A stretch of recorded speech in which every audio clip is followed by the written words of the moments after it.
नमस्कार, हमारा नाम है समरीन और आपने देखना शुरू कर दिया है लाइव सिटीज।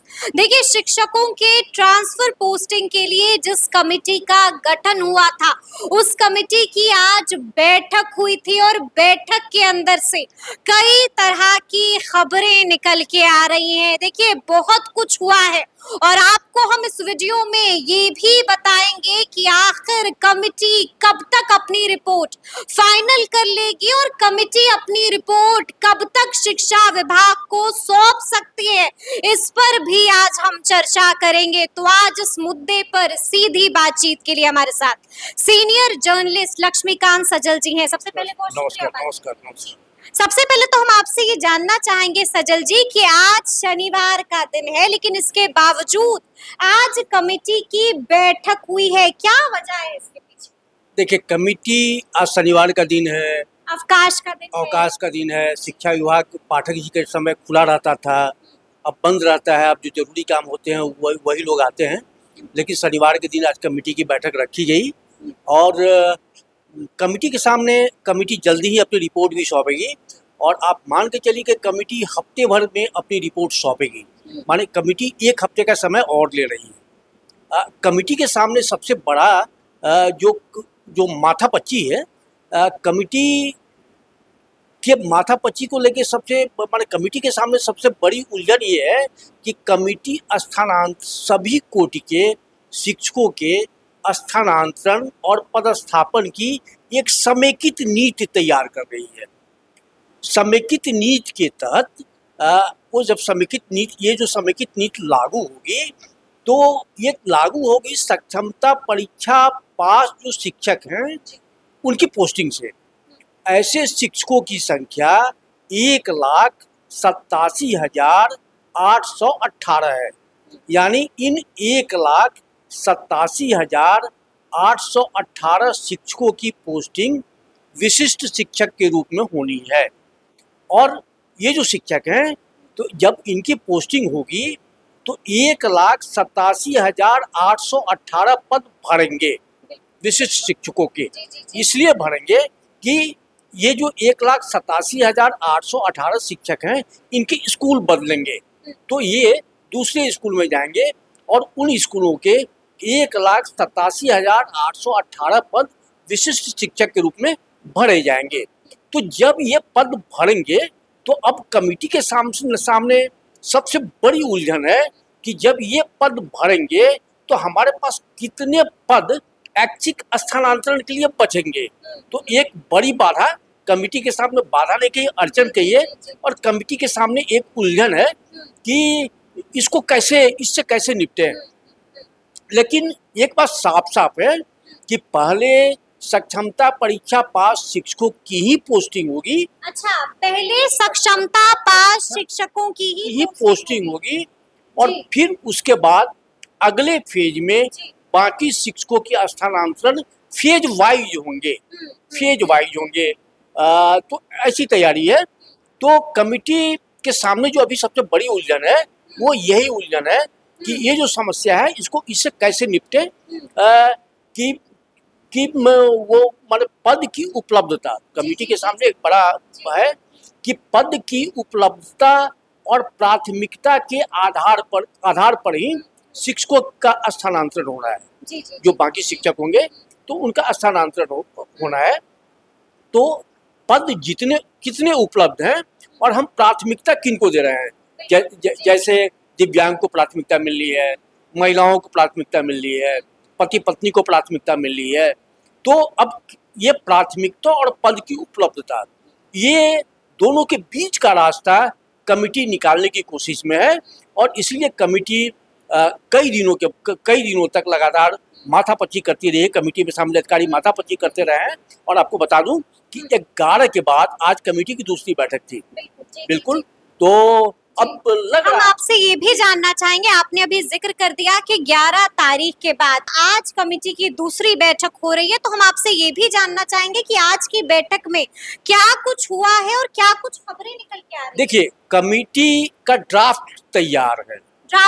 कमेटी का ड्राफ्ट तैयार है और 11 से लेके 19 तक माने 9 दिनों में जो ड्राफ्टिंग हुई है, तो कमेटी आज उसी ड्राफ्ट को लेके बैठी है और अब कमेटी ने आज रिव्यू किया है कि ये जो शिक्षकों के स्थानांतरण पदस्थापन की प्रस्तावित नीति बनाने का जो ड्राफ्ट है, इस ड्राफ्ट में को कैसे और कम्पैक्ट कर सकते हैं, कैसे और मुकम्मल कर सकते हैं, इसमें और कौन कौन सा किस किस चीज़ों को किन किन बिंदुओं का समावेश किया जा सकता है, किन किन बिंदुओं को हटाया जा सकता है, माने एक कंप्लीट मुकम्मल रिपोर्ट की तैयारी आज कमेटी ने अपनी बैठक में उसकी तैयारी की है। और आज जो भी कमेटी ने जो भी तय किए हैं, अब उसके अनुरूप उस ड्राफ्ट में एक करेक्शन और होगा, एक करेक्शन और होगा और फिर वो कमेटी उसके बाद फिर बैठेगी। तो वही आज कमेटी ने अपनी रिपोर्ट में क्या क्या संशोधन की आवश्यकता जताई है, तो उसके आलोक में कमेटी एक बार फिर ड्राफ्ट में एक बार फिर संशोधन होगा और फिर वो कमेटी बैठेगी। लेकिन कमेटी के सामने दो बड़े अहम सवाल हैं। पहला कि पदों की उपलब्धता और प्राथमिकता यानी स्थानांतरण पदस्थापन में जिनको प्राथमिकता देनी है उनके लिए हमारे पास कितने पद बच रहे हैं, बाकी के लिए कितने पद बच रहे हैं और हमारे पास कुल उपलब्ध पद कितने हैं। तो इसका लेखा जोखा भी, इसका हिसाब भी कमेटी लगा रही है ताकि शिक्षकों को ऐच्छिक स्थानांतरण का लाभ मिल सके। तो ये कमेटी इसी को एक्सरसाइज कर रही है और मान के चलिए कि कमेटी ने साफ साफ संकेत दिए हैं कि वो हफ्ते भर में अपनी रिपोर्ट सौंप देगी। मतलब आप ये बड़ी बात कह रहे हैं कि कमेटी जो है वो हफ्ते भर में अपनी रिपोर्ट शिक्षा विभाग को सौंप देगा, तो शिक्षा विभाग फिर आगे इस रिपोर्ट को देखिए मुख्यमंत्री के पास नहीं, इसमें सबसे बड़ी बात ये होगी कि अभी जो स्थानांतरण और पदस्थापन की जो नीतियां हैं वो हर कोर्ट के शिक्षक के लिए अलग अलग है।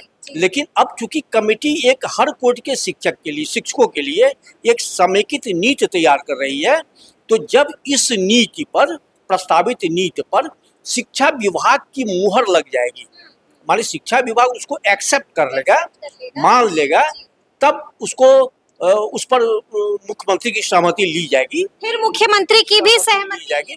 मुख्यमंत्री मतलब सरकार की सहमति, कि फाइल जो है वो सीएम हाउस में बिल्कुल उस पर सरकार की सहमति ली जाएगी और उसके बाद तब वो जो संबंधित जो अभी जो लागू नीतियां हैं तो उसकी जो नियमावलियां हैं उसमें संशोधन होगा और जब उस संशोधन पर कैबिनेट की मुहर के बाद वो नोटिफाई हो जाएगा तब वो लागू होगा।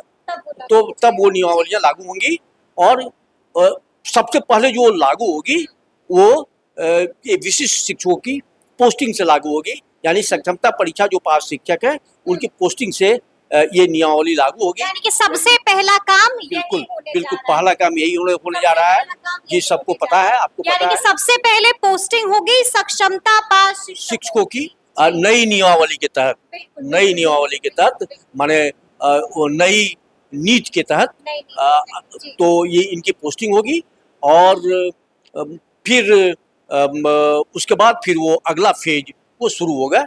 तो अभी कमेटी को और देखिए कमेटी के जिम्मे बाकी काम भी हैं, जैसे अनुकंपा के आधार पर नियुक्ति की रिपोर्ट देनी है, तो रिपोर्ट कमेटी की फाइनल है, उसमें कहीं कोई अब जो करेक्शन होने थे वो करेक्शन भी हो गए हैं। कमेटी के सामने दूसरा मसला है कि सरकारी स्कूलों की जो अवकाश तालिका है उस अवकाश तालिका में संशोधन, तो वो भी करीब कमेटी के लिए ये बहुत छोटा मसला है।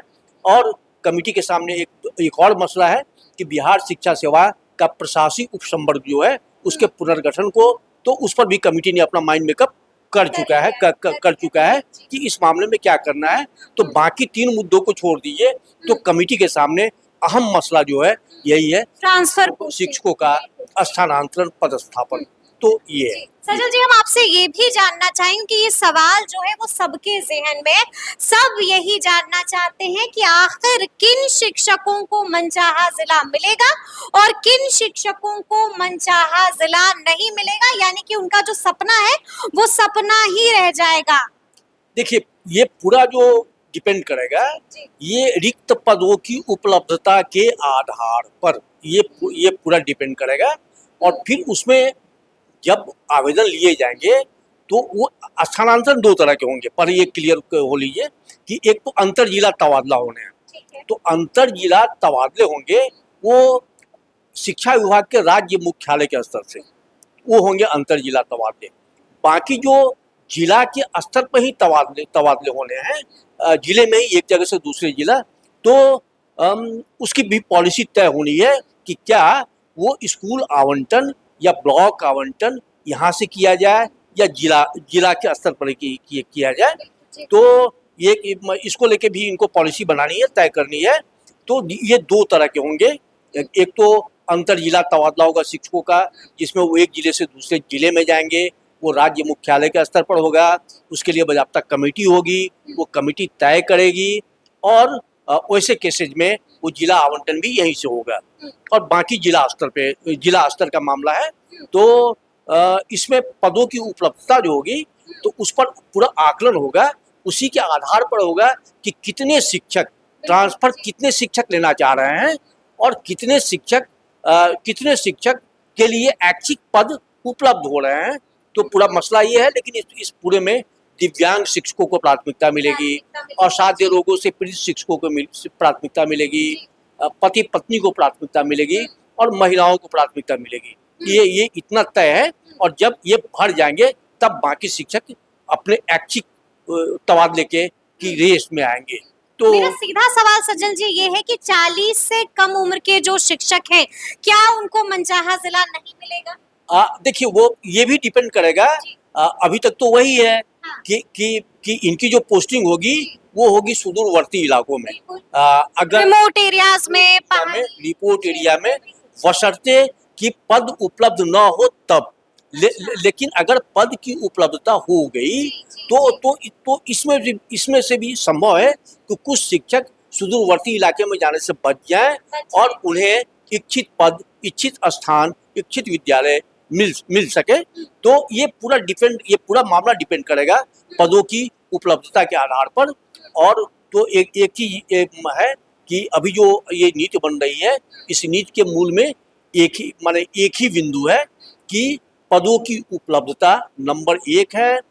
दूसरी जो नीति है, स्थानांतरण की नीति है, बीमारी और भौगोलिक कारण।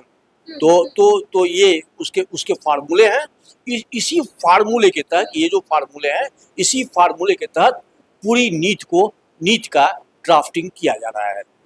चलिए, तो सुना आपने क्या कुछ बताया है लक्ष्मीकांत सजल जी ने। देखिए, तफसील से हम लोगों ने बातचीत की है और आपको बताया है कि आखिर कमिटी की रिपोर्ट कब तक फाइनल हो सकती है, और उसके बाद आपको मालूम है कि ये रिपोर्ट शिक्षा विभाग को सौंपी जाएगी। तो अब देखना होगा कि आगे क्या कुछ होता है। तो फिर ये पूरी बातचीत आपको कैसी लगी है, कमेंट करके हमें जरूर बताइएगा। तो ऐसे तमाम अपडेट्स के लिए ऐसे ही हमारे साथ बने रहिएगा और देखते रहिएगा लाइव सिटीज। बहुत शुक्रिया।